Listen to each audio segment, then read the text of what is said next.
जय हिंद दोस्तों, स्वागत है आप सभी का न्यू वीडियो में। और हम लोग कवर कर रहे थे क्लास 6 एनसीईआरटी साइंस। ये चैप्टर नंबर 10 है, गति एवं दूरियों का मापन। अगर इस क्लास का पीडीएफ आप लोग को चाहिए, डिस्क्रिप्शन में लिंक दिया गया है, व्हाट्सएप ग्रुप का आप लोग ज्वाइन कर लीजिए, वहाँ पे इसका पीडीएफ मिल जाएगा। ठीक है, अब देखते हैं हमारा पहला टॉपिक है मात्रक, जिसे हम लोग क्या बोलते हैं, यूनिट बोलते हैं। जैसे किसी भी भौतिक राशि या फिजिकल क्वांटिटी को डिफाइन करने के लिए, बताने के लिए, ठीक है, हमें किसी की जरूरत होती है मात्रक की। जैसे मान लीजिए हमने बोला 5 किलोग्राम, 5 किलोग्राम।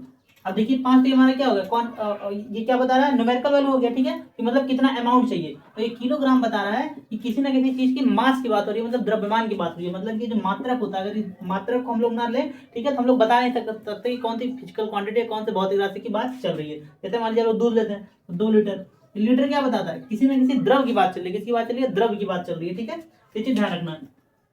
तो मात्रक क्या होता है, मात्रक वह ज्ञात निश्चित राशि होती है जिससे किसी अज्ञात राशि का हम लोग क्या करते हैं, तुलना की जाती है। ठीक है, तो इसे ध्यान रखना। अब जैसे विश्व में अलग अलग देशों में या अलग अलग स्थान पे मात्रक की अलग अलग इकाई होती थी। ठीक है, प्राचीन भारत में अलग तरीके से मापा जाता था। ठीक है, किसी देश में दूसरे तरीके से मापा जाता था। तो जो भी एनसीईआरटी में दिया हम लोग उसको देखते हैं। ठीक है, हाथ।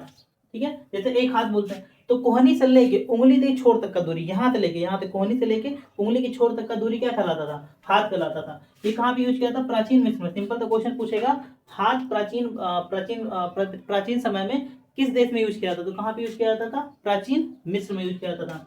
अब देखते हैं फुट तथा गज। फुट और गज मतलब संसार के कई सारे क्षेत्रों में यूज किया था। अब एनसीईआरटी में ये लाइन लिखा हुआ है कि फुट और तथा गज ये संसार के कई सारे क्षेत्रों में यूज किया जाता था। अब रोम में क्या यूज किया जाता था, पग या कदम, मतलब पैर से हम लोग मेजर करते थे।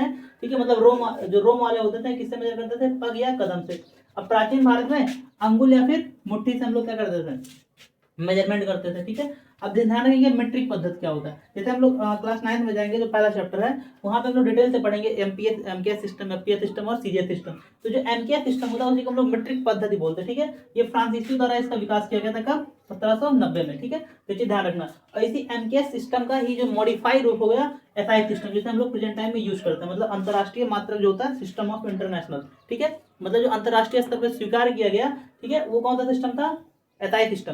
ये किसका परिवर्तित रूप है, किसी मीट्रिक पद्धति का क्या मॉडिफाइड रूप है। अगर क्वेश्चन पूछा गया है कि जो एसआई सिस्टम है कौन से सिस्टम का ये मॉडिफाइड रूप है या संसाधित रूप है, तो एमकेएस सिस्टम का क्या संसाधित रूप है। ध्यान रखेंगे, लंबाई का जो एसआई मात्रक क्या होता है, मीटर होता है। मतलब एसआई मात्रक मीटर होता है, बाकी और भी सारे मात्रक होते हैं। सेंटीमीटर में कैसे कन्वर्ट करें, किलोमीटर, हेक्टोमीटर, डेकामीटर। ठीक है, अब जो एनसीईआरटी में दिया हुआ है उतना हम लोग यहाँ पे पढ़ेंगे। तो 1 मीटर में कितने सेंटीमीटर होता है, 100 सेंटीमीटर होता है। 1 किलोमीटर में कितना मीटर होता है, 1000 मीटर होता है। और 1 सेंटीमीटर में कितना मिलीमीटर होता है, 10 मिलीमीटर होता है। इसको हम लोग डिटेल्स आगे कवर करेंगे। ठीक है, यूनिट कन्वर्जन कैसे हम लोग यूनिट कन्वर्ट करते हैं तो हम लोग आगे पढ़ेंगे। ठीक है, अब नेक्स्ट देखते हैं गति क्या होता है, मोशन।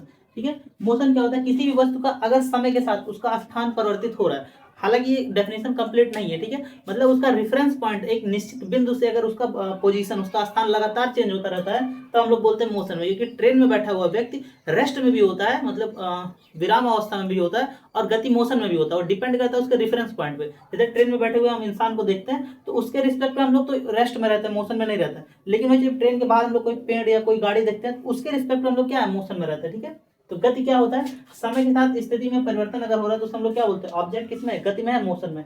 अभी अलग अलग प्रकार का होता है जो एनसीईआरटी में जितना दिया है। सरल रेखीय गति, ठीक है, जिसे हम लोग क्या बोलते हैं, रेक्टिलिनियर या फिर लीनियर बोलते हैं। वृत्तीय गति जिसे हम लोग सर्कुलर बोलते हैं। और आवर्ती गति से हम लोग क्या बोलते हैं, ऑसिलेटरी मोशन या फिर आवर्ती गति बोलते हैं। ठीक है, अब देखते हैं सरल रेखीय गति क्या होता है, जिसे हम लोग रेक्टिलिनियर, ध्यान रखना, लीनियर या रेक्टिलिनियर ये दोनों सेम चीज है। ठीक है, ध्यान रखना। तो सरल रेखीय को हम लोग रेक्टिलिनियर, अब जैसे क्वेश्चन क्या होगा, थोड़ा बच्चे कंफ्यूज जाते हैं। अगर लीनियर देगा तो आसानी से लगा देते हैं सरल रेखीय, लेकिन वो देता है रेक्टिलिनियर, तो रेक्टिलिनियर भी क्या होता है, सरल रेखीय गति होता है।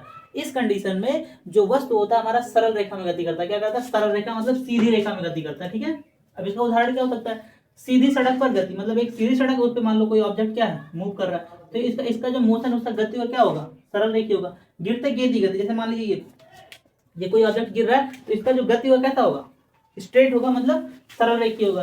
सिपाही की परेड गति, मतलब सिपाही जो परेड करता है तो एक सीधी गति में परेड करता है ना, तो उसको हम लोग क्या बोलते हैं, सरल रेखीय गति बोलते हैं। अब नेक्स्ट है वृत्तीय गति या वर्तुल, इससे हम लोग क्या बोलते हैं, सर्कुलर, सर्कुलर मोशन। ठीक है, अब नाम से क्लियर है, मतलब वृत्तीय पथ सर्कुलर पथ पे क्या करेगा, मूव करेगा, इसे हम लोग क्या बोलते हैं, वृत्तीय पथ बोलते हैं, ठीक है, वृत्तीय गति बोलते हैं, फिर वर्तुल गति या फिर सर्कुलर मोशन बोलते हैं, ठीक है। अब इसको मूव करने के लिए एक सेंट्रीपिटल फोर्स होता है, हम लोग आगे पढ़ेंगे सेंट्रीपिटल फोर्स और सेंट्रीफ्यूगल फोर्स, ठीक है, वर्क करता है इस पे, ठीक है। वृत्तीय पथ पर जो गति होती है उसे हम लोग क्या बोलते हैं, वृत्तीय गति बोलते हैं। अब इसका उदाहरण क्या होता है, पंखे की जो पंखुड़ी, पंखा नचता है तो उसका जो पंखुड़ी पत्तियां होते हैं, ठीक है, वो कौन सा मोशन करती है, सर्कुलर मोशन या फिर वृत्तीय गति बोलते हैं, ठीक है। घड़ी का जो सुई होता है, ठीक है, क्या होता है, वो भी वृत्तीय गति होता है। अब नेक्स्ट आवर्ती गति, ऑसिलेटरी मोशन, ठीक है। ऑसिलेटरी मोशन क्या होता है, एक निश्चित अंतराल, एक निश्चित समय के बाद वो फिर से अपने आप को रिपीट करता है। जैसे मान लीजिए पेंडुलम, घड़ी का आप लोग पेंडुलम देखे होंगे, ठीक है, ये जाता है फिर एक निश्चित समय के बाद फिर से अपने मोशन में क्या करता है, रिपीट करता है। इसी को हम लोग क्या बोलते हैं, आवर्ती गति या फिर ऑसिलेटरी मोशन बोलते हैं। अब इसका एग्जांपल क्या हो जाएगा, पेंडुलम, जिसे हम लोग क्या होता है, लोलक, लोलक की गति हो जाएगा झूला, झूला क्या बच्चे झूलते हैं, एक गया फिर आया, एक निश्चित समय के बाद फिर से खुद क्या करता है, रिपीट करता है, उसको हम लोग बोलते हैं आवर्ती गति। सितार की जो डोरी, मतलब सितार हो गया चाहे गिटार हो गया, जो डोरी मतलब जिससे बजाते हैं, ठीक है, वो एक निश्चित समय के बाद क्या होता है, देखिए खुद को रिपीट करता है अपने मोशन को। बजते ढोलक की झिल्ली, मतलब जो ढोलक होता है, ढोलक के यहाँ साइड वाला जो मेम्ब्रेन होता है, ठीक है, उसको जब बजाते हैं देखिए एक निश्चित समय के बाद उसमें वाइब्रेशन होने के बाद रिपीट करता है खुद की गति को।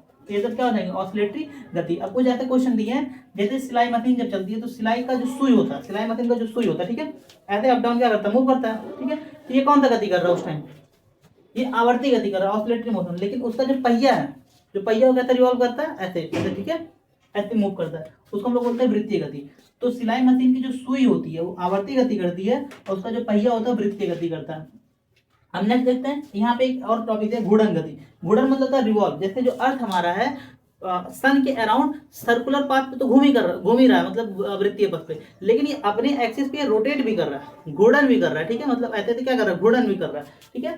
तो जब फर्स्ट पे जब बॉल को हम लोग, फर्स्ट पर लुढ़कता बॉल, ठीक है, गेंद, जब फर्स्ट पे हम लोग बॉल को लुढ़का देते हैं तो ये आगे की तरफ भी बढ़ता है, और ये देखिए ऐसे ऐसे क्या करता है, रोटेट भी करता है, मतलब घूर्णन भी करता है। उस कंडीशन में इसमें सरल रेखीय भी गति भी होता है, और घूर्णन गति से हम लोग क्या बोलते हैं, रोटेटरी मोशन, रोटेटरी, ठीक है, रोटेटरी मोशन।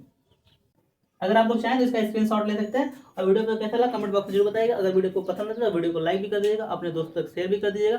मिलते हैं अगले वीडियो में, तब तक के लिए बाय बाय, टेक केयर, जय हिंद। क्या मिनट का क्लास हुआ।